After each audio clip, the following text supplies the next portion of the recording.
Hi friends. Today I'm further defining something that continues to be asked about: the character. That guy.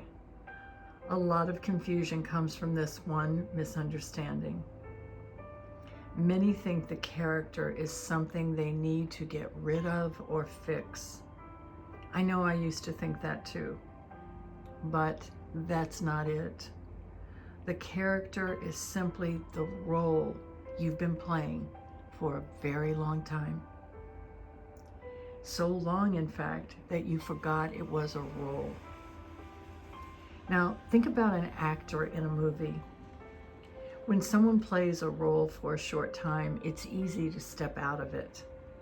But when the role is deep, emotional, long-running, it doesn't turn off instantly. A few years back, Austin Butler played the role of Elvis, and he talked about this after it.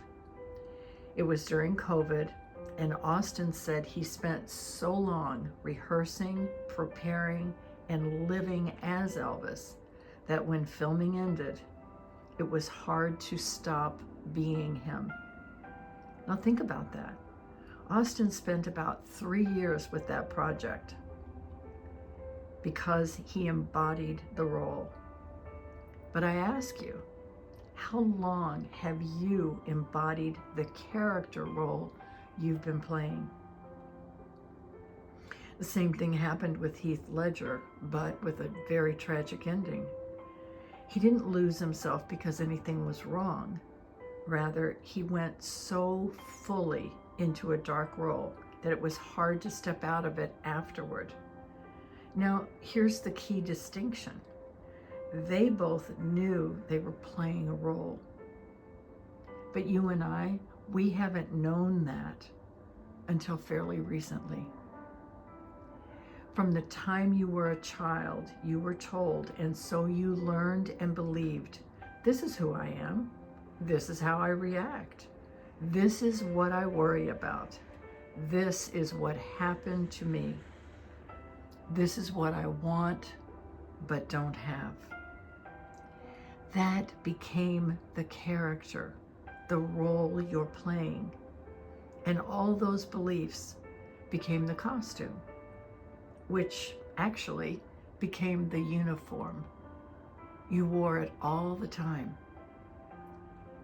And because you've been playing it and wearing it your entire life, it does feel personal.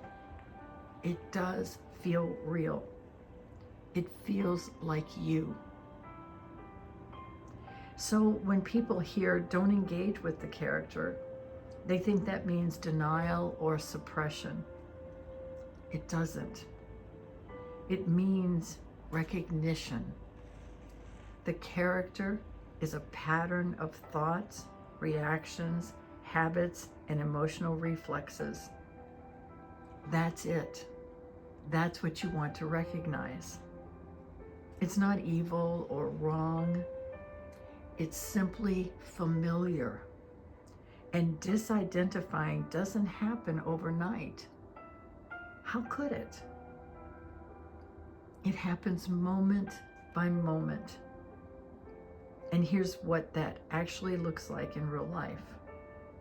A thought shows up, a worry, a story, a reaction, and normally you jump right in. You explain, you justify, you argue, you panic, you rehearse. And then you replay the entire thing again and again and again. That's identification. Disidentifying doesn't mean the thought stops. It means you stop becoming it. You notice, oh, this again. And instead of engaging, you don't comment.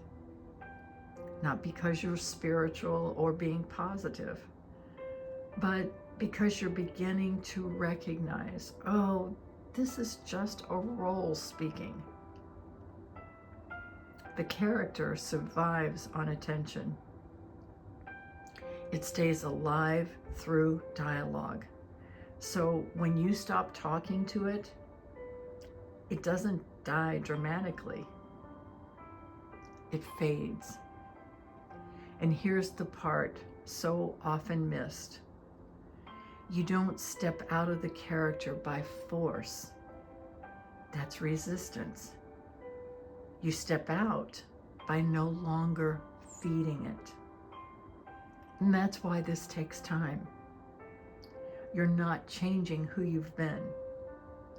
You're remembering who you were and who you are before the role hardened. You remember who you truly are. Awareness isn't something you achieve. It's what notices the role.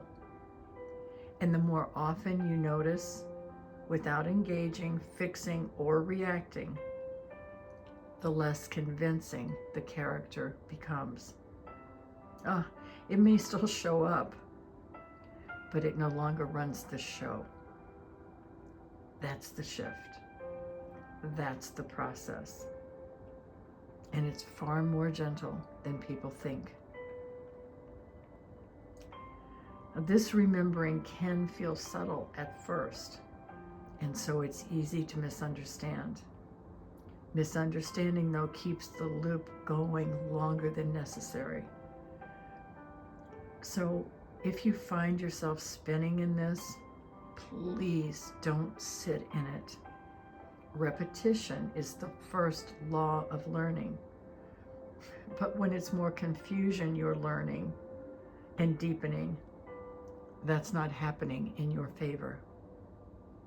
I am currently working one-on-one with people on this exact process. If you want support in breaking the cycles, my email is in the bio.